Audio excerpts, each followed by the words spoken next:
So I just finished upgrading the shocks on my Baja King. I've added CVA oil dampers from Tamiya, and these are the original friction shocks that came with the Baja King, so it's very bouncy. And some parts that I use is mainly this part here to extend the rear shocks, and of course damper oil. So here's my Baja King. With those friction shocks before, there were a lot of bouncing, so whenever you go over a bump, it just bounces. Makes it very hard to control the vehicle. Now, do the bounce test. As you can see, doesn't bounce. Same thing with the rear. Same thing. Also want to add, so I've used slightly made to shock the rear a little bit longer by having the extension instead of using these here. I've used, so it's longer by about almost a centimeter to give it good travel for the rear. I've also shimmed or these shock here, so there's no play. So these are just rubber from nitro or glow engine hose, or you can also use the O-rings of the shocks, oil shocks. So again, lots of travel and it doesn't bounce.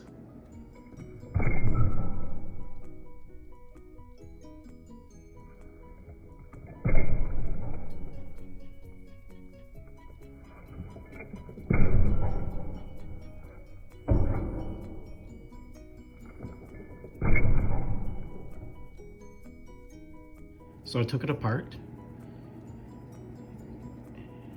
piece per piece, as you can see, and I'm in the process of cleaning them and then put new fresh oil in them, as they've probably been sitting around for over 10 years, I would say. Here's the original shock for the Baja King. So these shocks are friction shocks. There's no oil in them. By upgrading to these shocks, it's going to make a huge difference.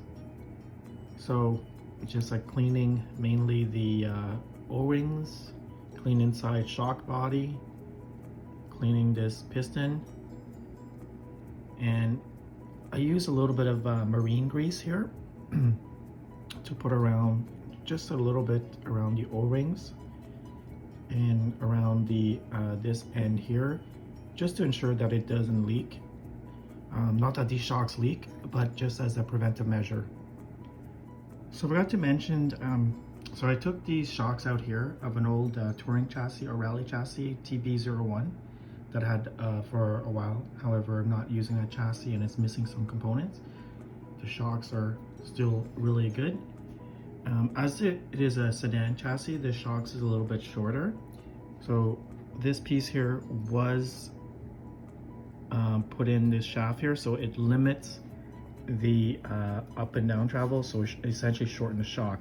Because I want the shock to be longer for a buggy application, this thing here will not be installed, so it has greater travel here, which is perfect for the TL-01B.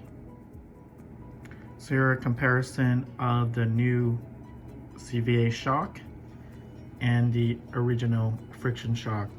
As you can see, it's almost the same length. The CVA is a little bit longer, but that shouldn't be a problem. It's probably actually better that it's a little bit longer.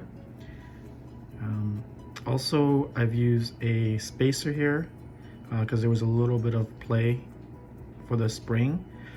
So I want to make sure that it's gives enough support for the rear end of the buggy by adding that spacer. So now time to install in the buggy and let's see what it looks like.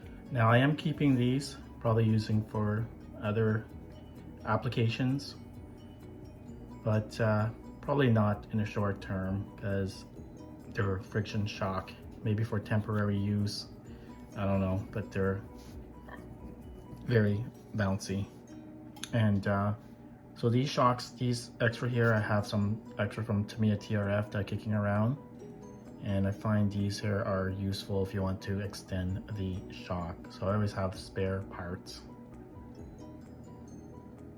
And so next video, as weather permit, I'm gonna try this out when it's dry out and see how it handles compared to the previous former shock. And that's all I have for today, and thanks for watching.